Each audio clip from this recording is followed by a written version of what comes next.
The St. Louis Cardinals show fight, determination, and a never-quit attitude as they come from behind to defeat the Miami Marlins in their home opener. Let's go. This is Locked On Cardinals. You are Locked On Cardinals, your daily St. Louis Cardinals podcast, part of the Locked On Podcast Network, your team every day.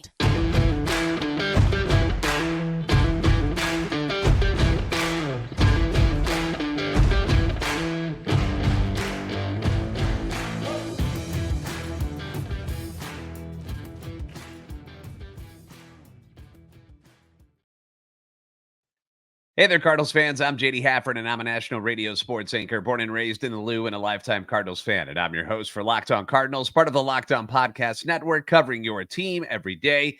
You can follow me on Twitter X at JD Sports Radio. You can also follow the podcast at LO_Cardinals. We want to thank those of you who make Locked On Cardinals your first listen every day. We're free and available wherever you get your podcasts, and you can always find us on YouTube as well. Make sure you like, subscribe, and comment if you're coming by the YouTube page. Be interactive. Do it. Make sure you're chiming in on the good, the bad, the ugly, everything that's happening with the Cardinals. Hit that notification button so you know when new episodes are posted.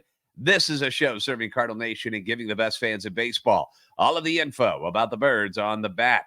Today's episode being brought to you by eBay Motors. From brakes to exhaust kits and beyond, eBay Motors has over 122 million parts to keep your ride or die alive.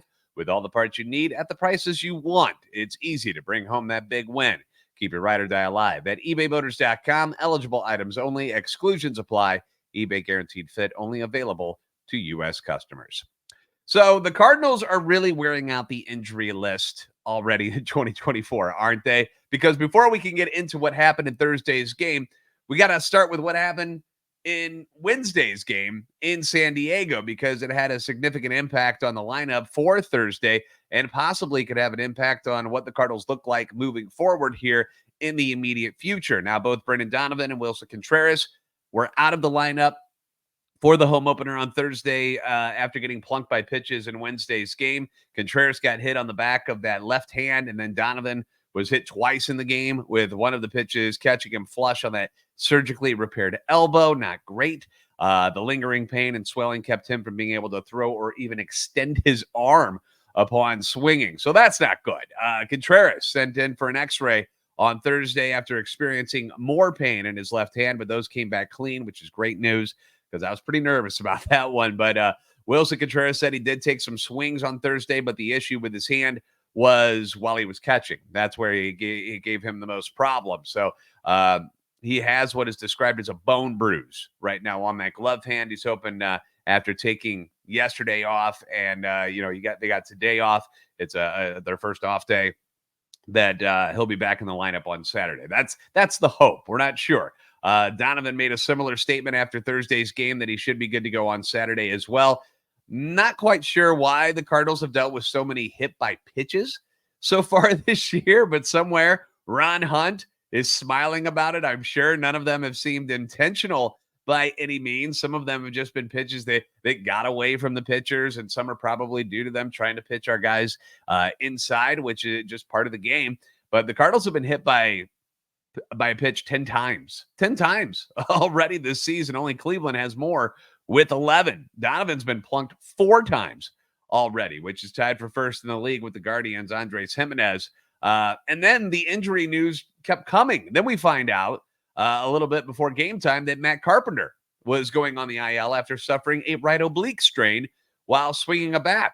After the game, he described it saying he was just swinging it and he felt it catch a little bit. And they got it looked at, got an MRI done, showed a slight tear.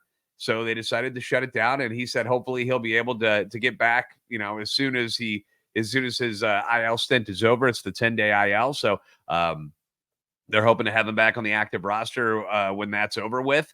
But that's 8 guys, 8 guys on the injured list already by April 4th. Like, what is this? That's not cool. And I'm sure you've heard this before. When it comes to oblique strains, they're kind of unpredictable. They can linger. They get re-injured very easily. So I'm sure they'll try to be cautious with Carp because, of this injury and because of the injury to Contreras. The team had to call up catcher Pedro Pages from Memphis yesterday. Had to get an Uber out of Indy, which apparently costs like $400 something. I think it was Jeff Jones who figured that out. But if I'm being honest, is it such a bad thing though? Hold on. Let me say this. Is it such a bad thing that Carpenter needs to take a little bit of time off? Is that such a bad thing? He can still be in the dugout. He can still be there with doing his thing in the clubhouse and being that veteran presence. But didn't we all come to an agreement that having both him and Brandon Crawford on this active roster was a little bit of a left-handed veteran overkill? Kind of do the same things. They don't play shortstop. Crawford does that, but they kind of do the same things. With Lars Nootbaar's imminent return, could be as early as Saturday. Hopefully Contreras will be able to catch, which means Pages would then go back to Memphis and the big league roster can remain as is, which at the moment isn't such a bad thing. So is it so bad that Carp has to go away for a little bit? I'm not saying I wish the injuries upon him. I'm just saying, as far as the roster construction goes, is it such a bad thing? Let me know in the comments down below. But because this roster, not changing it too much, I think that's a good thing because they're starting to mesh a little bit. And it put on a comeback show for the bundled up crowd at Chili Bush Stadium on opening day on Thursday that had fans, dare I say, believing in them again. Could that be happening? We'll get into it next on Locked On Cardinals. Passion, drive, and patience. What brings home the winning trophy is also what keeps your ride or die alive.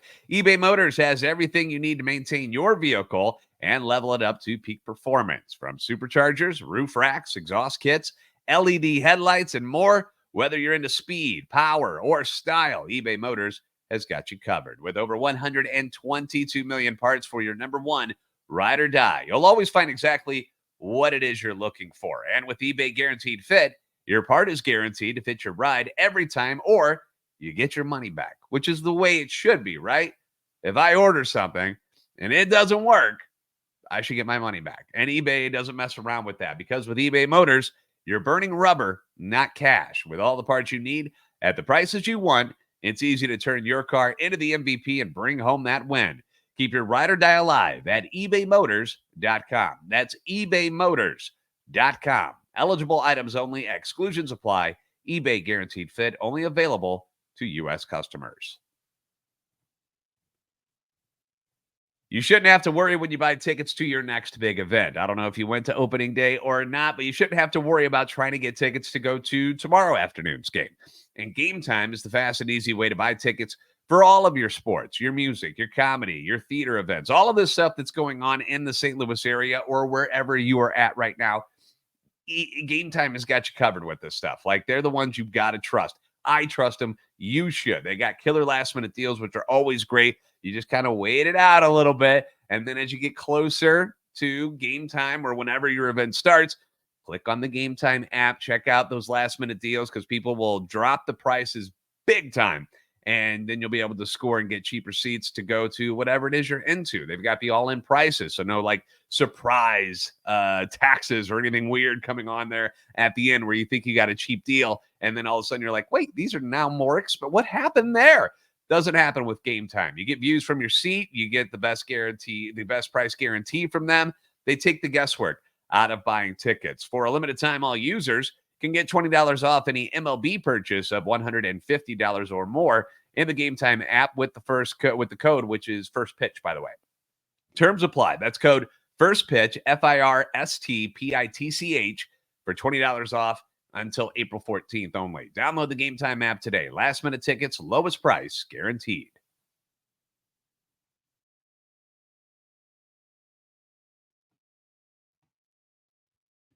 Are you watching Fox Sports or ESPN on your TV all day and have to turn down the volume with all the shouting? Make the switch to Locked On Sports today, which is a free 24/7 sports streaming channel, and it's programmed for you every day to bring you the biggest stories without all the screaming. Locked On Sports today brings you can't-miss analysis, opinions, and news streaming 24/7 on YouTube or the free Amazon Fire TV channels app. It's part of the Locked On Podcast Network, your team every day. And thank you for making Locked On Cardinals your first listen every day. You can leave comments on YouTube as well as on Twitter X anytime you want. Feedback always welcome and encouraged. Per usual, thank you to everyone who was watching the game along with me yesterday on opening day. We sure had a lot of fun going back and forth and chit-chatting about things that were going on, the good and the bad that happened yesterday in the Cardinals' home opening win against the Miami Marlins. The St. Louis Cardinals, I mean, they're not a perfect team by any means. We know that. There's rarely is such a thing as the perfect team. Like even the Dodgers have lost a game. They lost to the Cardinals, okay? So as close as they are to perfect, maybe like the Braves, very close to being, you know what I mean? When you talk about roster construction, one thing that you can never plan for, though, is what the chemistry is going to be between the guys in that clubhouse. And is it me, or does it seem like the Cardinals are starting to build some genuine chemistry already? Like, doesn't it seem like it's fitting very well together? Like, this is a group of guys that work well together so far. You know, you got the veterans, but you've also got the youthful pieces on this roster. An interesting stat that I'm going to drop on you a little bit later about how young some of the guys in the lineup were yesterday for the Cardinals. But coming into the game, the Cardinals had a losing record. Like, I'm not here to blow sunshine up your butt. Like, they had a losing record. They were 3-4 after winning the first two in San Diego. They just had one of those games on Wednesday where, despite getting ample opportunities to win the game, I mean, the Padres tried to give it to them. Things didn't work out. The lack of clutch hitting was a problem. The strikeouts in general have been a problem. But the great thing about baseball is there's always tomorrow. And early on, things were going well for the Cardinals on Thursday. They get that solo shot by Ivan Herrera, who Ali had in the cleanup spot. Like, who thought that was going to happen on opening day, or at least a home opener for the Cardinals, that Ivan Herrera will be your cleanup hitter? I did not see that coming. An interesting choice, but it worked out well. So you got to give Ali credit. If you're going to yell at him when he screws up, you got to give him credit when he does something right. And Ali nailed having Ivan Herrera in the cleanup spot yesterday. He smokes that second pitch he saw in the bottom of the second, tattoos it over the left field bullpen, 107.2 off the bat, 414 feet away from home plate, makes it 1-0. Lance Lynn cruising early on. And then in the fourth inning, gives up the solo shot to St. Louis native Jake Burger. And this wouldn't be the last that we hear from the CBC alum. In the fifth inning, with the score knotted at 1 apiece, the long ball bites Lynn not once but twice. Once by Josh Bell, 2-run shot. Then again by Burger, another solo shot, hits it into Big Mac land. Just like that, 4-1 Marlins. And after 83 pitches, Lance Lynn's day is over. He goes 4 2/3 innings. And I know people are like, oh my gosh, why'd they pull him so early? Because of the day off today on Friday, they were able to use more of the bullpen if they needed to. That was the idea. I don't think Lance Lynn was done. He didn't look cooked, but they decided matchup-wise, we're okay with this. We can move on. So Lynn goes 4 2/3, strikes out 7, which was great, but he gives up 4 runs on 8 hits. He walks 1, 3 home runs. 3 home runs. That puts the Birds in a hole, and we all know what happened to Lance Lynn last year. We know what he went through. Gave up a league-high 44 home runs last season. But like most pitchers, when Lance Lynn misses his spots, he's going to get burned. Like, he just doesn't have the stuff. When you're not popping 99, 100, 101, it's hard to get things by these hitters these days, these mistakes, and get away with it. And after the game, he was talking to our guy, Jeff Jones, described the pitches to Burger specifically as horse manure, although he didn't say manure. But I would agree with that assessment. You know, neither pitch went where Lance Lynn intended them to go. And when that happens, guys are going to hit the ball a long way off of them. So the Cardinals pitching staff has now given up 15 home runs this year. That's tied for first in the league with the Toronto Blue Jays. The Cardinals did pretty well in that department last year. They were one of the top teams in the league as far as not giving up home runs. Right now, they're on pace to give up over 300 long flies this year. Just to put it into perspective, the Nationals gave up the most last year at 245. A lot of solo home runs in there so far this year of the 15. I understand that, but just something to keep an eye on. And if this was the same team as last year, after giving up the Taters and losing the lead, and now it's 4-1, you could probably fold up the tent and chalk it up as a loss. Last year, you really didn't have a lot of faith that the Cardinals had, what do we want to say?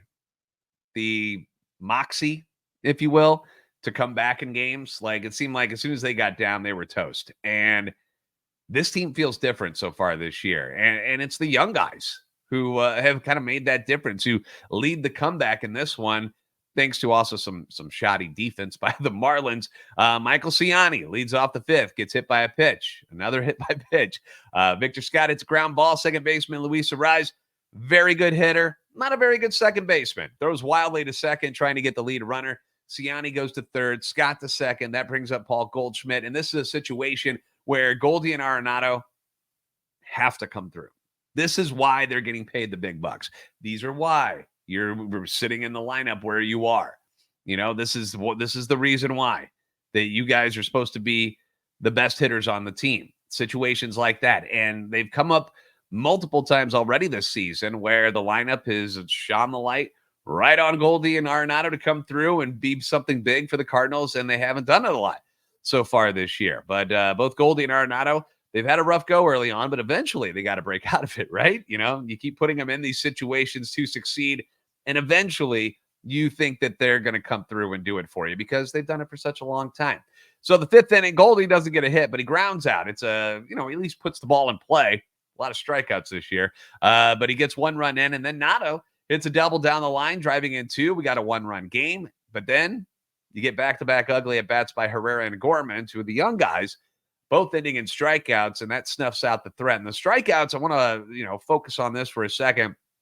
They're really starting to bug me. I don't know about you, but it's really starting to bug me because there was a time back in the good old days that a batter would be embarrassed to strike out in a game. Like, it was embarrassing to have to take your bat and walk back to the clubhouse knowing that guy on the mound just made you swing and miss or caught you looking.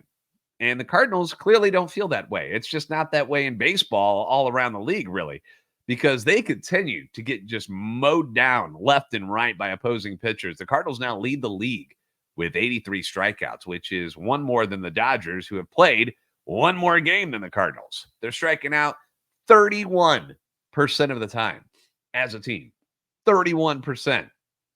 So that's horrible.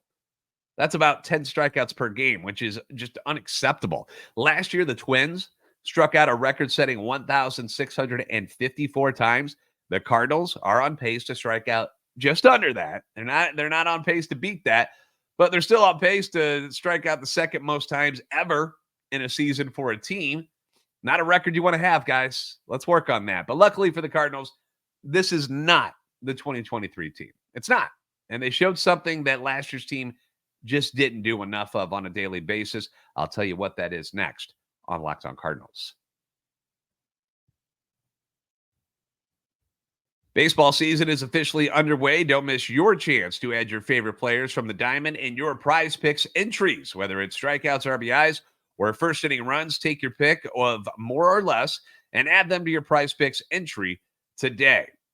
Get in on the playoff action. We're talking about the NHL coming up. You've got NBA playoffs coming up, and you can win up to 100 times your money on PrizePicks as you and the world's best players take the game to a new level during basketball's postseason, which is coming up here in just a couple of weeks.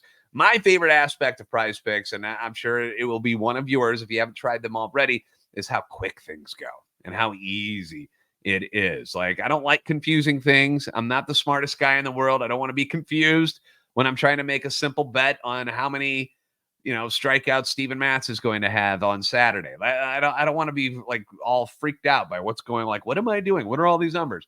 They make it very, very simple for you. You can make your pick, submit your entry, and do it all in less than 60 seconds. And we call those stinker tinker times where, you're in the bathroom and you're kind of doing your thing. This is a perfect time to go ahead and get your PrizePicks selections in. And when you win, get your money back real quick, which is nice as well. So these are just some of the reasons why PrizePicks is the #1 daily fantasy sports app. Download the app today. Use the code LOCKEDONMLB for a first deposit match up to $100. Don't miss out on your chance to cash in on all your sports knowledge today. Download the app. Use the code LOCKEDONMLB for a first deposit match up to $100. Pick more, pick less. It's that easy with PrizePicks.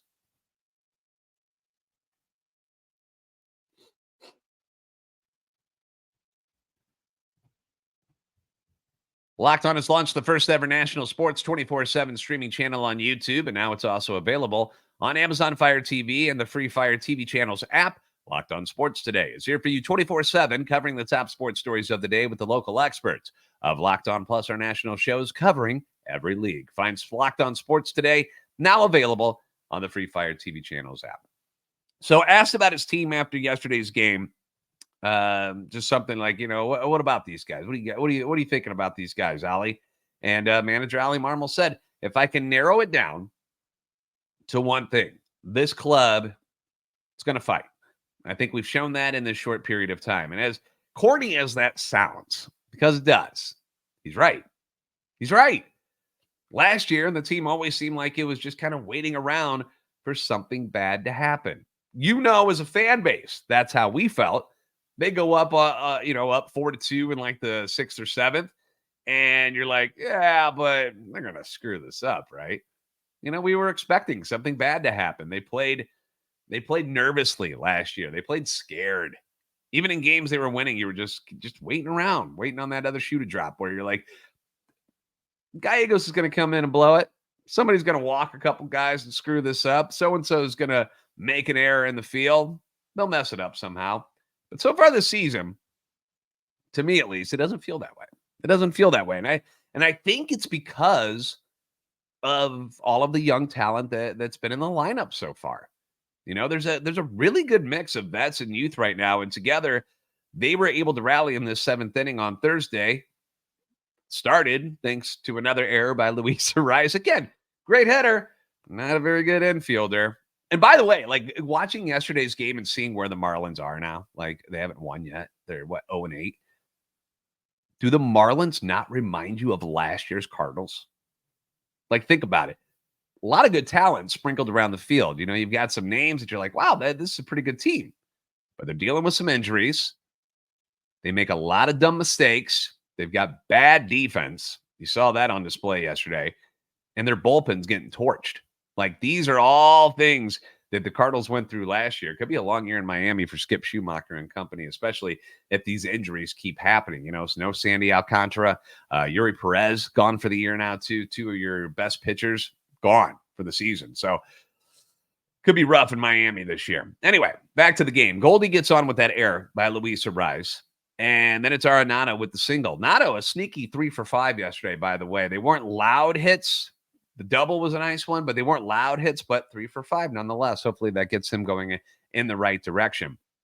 And then it's the youngsters. Ivan Herrera, again, RBI single. Skip goes to the pen again to go get a lefty to face Nolan Gorman, who says, what strikeouts? What are the strikeouts? What are you talking about? Dumps a double down the line in right field. Right fielder playing way off the line. Couldn't get over there to it. Scores 2. Cardinals end up taking the lead 6-5, but they don't stop there. No. They keep their foot on the Marlins' throats. And with 2 outs, Alec Burleson finally gets a ball to go through. Always seems to hit it right at people, but ends up scoring Gorman, then Mason Wynn, who really starting to look pretty comfortable at the plate. I think you got to agree with that. Hitting a lot more line drives. Doesn't hit a line drive here, but it's a pitch low and away, and he takes it to the opposite field. He dumps it down the line in right field. And yeah, probably should have been caught over in right field. Goes off the right fielder's glove, but it's a hit nonetheless. And with Wynn's great speed, gets an RBI triple, and all of a sudden, you look up and it's 8-5 Cardinals out of nowhere. They just explode for the runs in the 7th inning, and then your bullpen comes through again. Outside of the one inning that Miami manufactured a run against Liberatore, they don't do much of anything against Palante, Gallegos, Romero, and Helsley over 4 1/3, and the Cardinals come back to get the win. And, it's a combination of a lot of good things. Clutch hitting, strong defense, still no errors yet this season for the Cardinals. Only the Braves are still without an error so far. And another outstanding job by the bullpen gets the team back to the 500 mark for the first time this season. And I know that's like, oh, great, you're just at 500. But considering how things started against the Dodgers and, you had a chance in San Diego to sweep that series. You didn't do it, which was kind of a downer to come back and without a lot of rest, with a lot of travel going on here in the early portion of the schedule. You're back at the 500 mark, and now you're at home. You're getting a day off here today. Some notes from Rob Raines at STLSportsPage.com. Coming off the simulated game against AA Springfield hitters on Wednesday, Sonny Gray, who we're all waiting. Can't wait to see him on the bump for the Cardinals. Believes his next appearance can actually be for the major league team. The team has not yet made an announcement. They haven't made a decision on that yet, but he personally thinks that he's ready to go. He feels great. He's ready to go, thinks he could throw, I don't know, I've like the pitch cap, like 75, 80 pitches, if that's what he had to do, that he could do it at the major league level. He feels comfortable and confident in what's happened with that hamstring, and he's ready to rock and roll. He wants to be a part of this. I know a lot of people were giving the Cardinals a hard time for having a rotation and a roster with so many older veterans on it, but Herrera was one of 5 players in the starting lineup age 23 or younger yesterday, including Michael Ciani, who is still a rookie. He started in left. The Cardinals had 6 players age 24 or younger in their lineup on their during their home opener on Thursday. That doesn't sound like a super old team to me. Now get off my lawn, you whippersnappers. Anyway, Jake Berger goes yard twice. Last opposing player to hit 2 home runs in a Cardinals home opener was former Cardinal legend Bobby Bonilla. Did it with the Mets back in 1992. Cardinals have their first day off for the season today. They need it. They deserve it. Hopefully we'll use this day to heal up some of their wounded, like Brendan Donovan and Wilson Contreras. Then they're back at it on Saturday afternoon. I guess the cream color uniforms are ready to go. I saw that the championship blues, the powder blues that the Cardinals wear on Saturday away games, apparently won't be ready until June. Like, what is going on with these uniforms? Like, how do you not have the uniforms ready to go? Like, I don't understand what the hell has happened this year with these uniforms. Like, what a disaster. They look terrible. The players think they look terrible. They feel like they're just kind of cheap. They got the sweat stains are showing through. You got see-through pants. Sometimes they don't match. Like, what a disaster. I saw that the Phillies unveiled their City Connects today. I guess they look fine. Hopefully the Cardinals will turn out okay whenever they reveal theirs. But what an embarrassment for the league. Like, could you see the NFL ever going through something like this with their uniforms and helmets?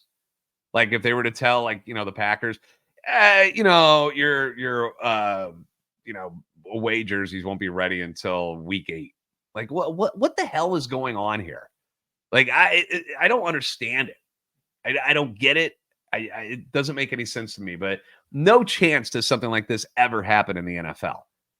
Like, that's the standard MLB needs to be at when it comes to how they conduct things and do things. And it's just not. It's just shabby looking and it's embarrassing. Anyways, Steven Matz, Taylor Rogers, tomorrow, 1:15 St. Louis time. That's when the Cardinals will be back on the field. Again, thank you for making Locked On Cardinals your first listen every day. If you haven't already, please give us a follow on Twitter, X, at @LO_Cardinals and at JD Sports Radio. Please like and subscribe on YouTube. We are past 9,500 subscribers. We're pushing for 10,000. Let's get to it. If you haven't liked and subscribed already, do it. Do it. Help our channel and love for the Cardinals grow. You're the best fans in baseball for a reason, and I will see you next time on Locked On Cardinals.